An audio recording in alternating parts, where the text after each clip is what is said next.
Jackson Radio Show. Welcome back, everybody. Kevin Jackson. Here's the Kevin Jackson Show. Back from Thanksgiving. Woo! Hey, do you think the left rested during Thanksgiving? Do you think they went like, we've been so hard on these conservatives and Donald Trump. Let's all take a moment and just give thanks. Thanks for such an amazing America. Thanks, that we're still alive. Do you think they stopped for a moment to smell the roses or to at least put their partisan politics on hold and said, let's just leave things alone? Do you think they did it?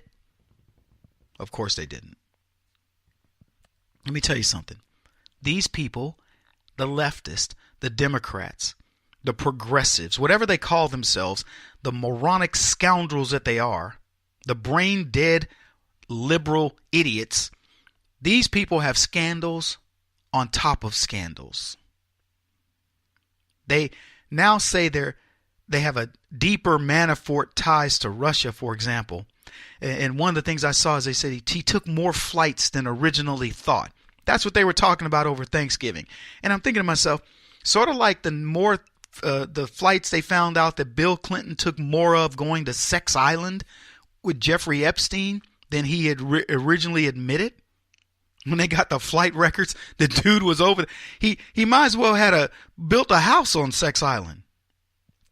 Why are you just going to visit, Bill? Why don't you just call it? Why don't you build a presidential library there, for goodness sakes? And Manafort, who's got ties to Russia, has no ties to Russia during his time on the Trump campaign. His ties to Russia all date back to Hillary Clinton and Podesta, etc. We touched on it a little bit earlier. But the left goes, oh no, there's still those ties to Russia. Where is it? I tell you what, wait till Mueller's finished and let's see who comes out vindicated. Are you fearful? Are you fearful of the outcome of what happens when Mueller finally ends this investigation? Let me tell you, I have not an ounce of fear of what's going to be the outcome of this. I already can tell you, Democrats will be pilloried, and some of them are probably going to end up in prison. You know what they're trying to figure out right now with this whole investigation of Russia is who needs to go down. They've called up the scapegoat farm, and they're saying, where can we pin the blame where it has the least damage to the Republicans, and it's going to impact somebody's life the least that we can recycle later on. They'll probably try to blame it on Weiner because he's already in prison. Y'all think I'm kidding.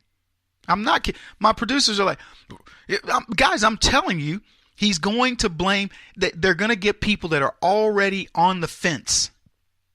They're already there. They're already close. Don't be surprised if they blame Blagojevich, the old Chicago mayor, because that's what they do. All this stalling tactic is not because Manafort doesn't know who's guilty. The Democrats are in a cabal, and they're saying, who has to go down for this? Why do you think you haven't heard anything from James Comey, Susan Rice, many others, Huma Abedin? These are people going, I'm not going to take the blame. Not me. No way, no how. I got too much money. They're all in there. And you know what they're doing? They've all got black book. They've all got black book on each other. They all know the malfeasance that goes on in government. And if you are in government and you don't have black book, you are the most vulnerable person in D.C. So what they're doing is they're saying, how much does Huma know? How do you think Huma Abedin can stay out of trouble? Be honest. She has to have enough information on Hillary to stay alive and to be able to broker against other people. Because Huma Abedin is undeniably guilty. She's complicit in everything that Hillary Clinton's done. So how can she escape what she's done? She's got black book. She's got all the information on Hillary. She's got all the information on Bill. And she knows every single person who's done what. And you better know, if that chick has an ounce of brain matter in her head, she has covered her butt. She's watched these people.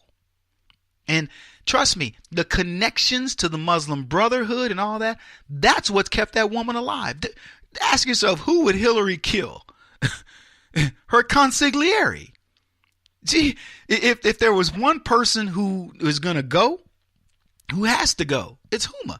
But Huma is the safest person on the planet because she's smart enough. Think about what they found on Wiener's hard drives. He's the one in prison, not her. Think about this.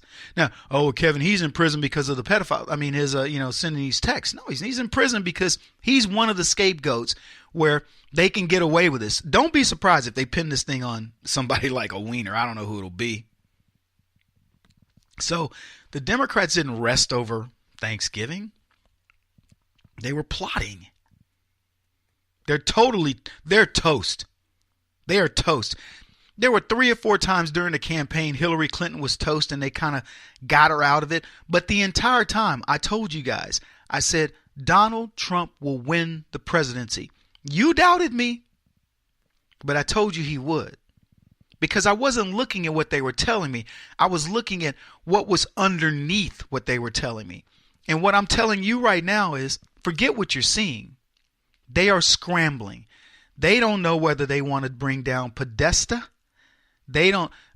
Trust me, both Podesta brothers are in big trouble. And those guys have to be concerned about how much black book they have. Whoever has the smallest black book goes down. Anyway, let's segue. What else are we not talking about? Because we're talking about a stupid pie that was baked over Thanksgiving. We're not talking about Al Franken's defense. Al Franken's defense is the second time he admits that he had done some wrong. He apologized again. Al Franken apologizing once again for sexual misconduct, saying he crossed a line but still won't step down. Instead, the Minnesota senator vowing to regain the voters' trust. It comes after 2 more women came forward accusing Franken of inappropriate touching. The Star Tribune reports the Democrat calls himself a, quote, warm person who likes to hug people. I love that clip. Sounds like a chess move. Yeah, I love the hug people. Not chest move, chess move. I think Franken hugs lower. A lot of people come in for the shoulder hug. Not Franken. He dips down and hugs a woman, puts his head right in her belly button and hugs their butt.